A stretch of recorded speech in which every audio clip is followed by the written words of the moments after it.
3, el ejercicio es el 15 y se sigue también con derivada direccional. Pero en este caso ocurre lo siguiente, ustedes lo que tienen es la ecuación 2x menos 3y cuadrado más xz igual a 1, en donde se define a z como función de x, y. En el punto de coordenadas 1, menos 1, 2, tienen que encontrar la derivada direccional en la dirección de este vector, ¿sí? Lo primero en realidad que deberían hacer es determinar si ese punto es o no parte de esta superficie. Entonces reemplazan la x por 1, le queda 2. Reemplazan la y por menos 1, les quedaría 2 menos 3 menos 1. Y reemplazan la z por 2, menos 1 más 2 igual a 1. Entonces el punto P sí pertenece a esta superficie. Por lo tanto, si pertenece a esa superficie, lo que podemos hacer es encontrar las derivadas de la función respecto de x y respecto de y. ¿De qué función? De la que está definida implícitamente, es decir, de z. Por lo tanto, por la derivada de una función implícita, nosotros tenemos que la derivada de la función de z respecto de x va a ser igual a menos la derivada de f. ¿Qué sería f? F es esta, que es la ecuación correspondiente respecto de x, la derivada sobre la derivada de f respecto de z. La sacan a las dos y encuentran el valor. Y la derivada de la función respecto de y es igual a menos la derivada de f respecto de y sobre la derivada de f respecto de z. La sacan y encuentran el valor correspondiente. ¿Qué tendrían acá entonces? Ustedes tienen que calcular la derivada de la función, pero ¿de qué función? De esta, de la definida implícitamente. La derivada de la función en el punto P, que es el punto sobre la superficie, y en la dirección del vector U, tendría que ser el versor correspondiente. Entonces, si ustedes calculan el vector gradiente, sería el vector de componentes menos 4 menos 6, que lo encontraron a través de la derivada respecto de x y derivada respecto de y definida implícitamente a la función. Multiplicada las componentes del versor B.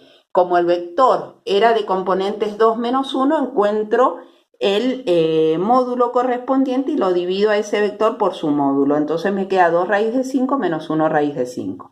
Y ahí entonces armo el producto escalar y encuentro el valor de la derivada correspondiente.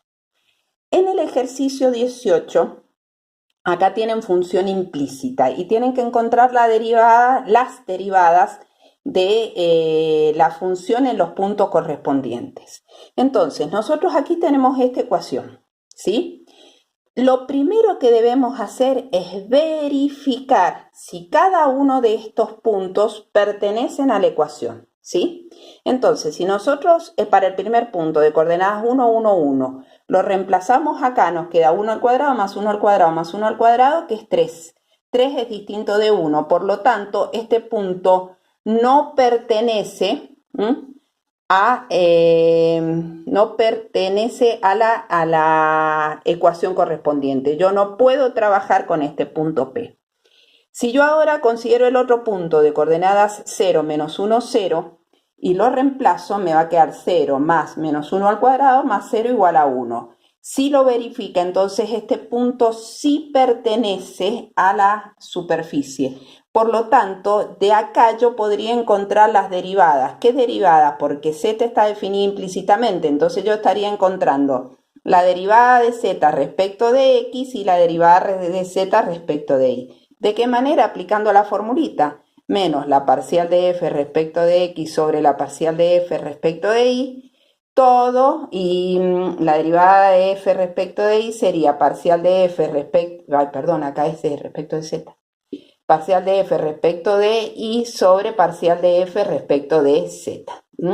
Disculpen, es respecto de z, porque z es la función definida implícitamente. Bueno, armo las derivadas.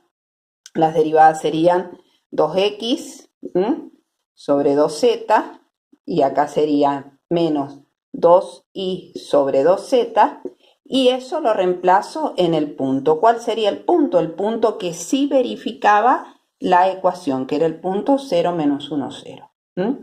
Para el inciso B pasa exactamente lo mismo, Pero ¿cuál es la diferencia? Que ambos puntos lo verifican. Fíjense, el punto 1, 1, 1, si yo lo reemplazo acá, me va a quedar 1 más. El logaritmo de 1 es 0, menos 1 me da 0. Es decir, que este punto sí lo verifica. Y en el caso del 2, 1 medio, 1, entonces me queda 2 por 1 medio, 1 por 1, 1, más. Acá esto también les sigue dando 1, así que les da el logaritmo 0, menos 1. Entonces también verificaría. Ambos puntos lo verifican. Entonces cuando encuentren las derivadas, van a tener que encontrar las derivadas en ambos puntos.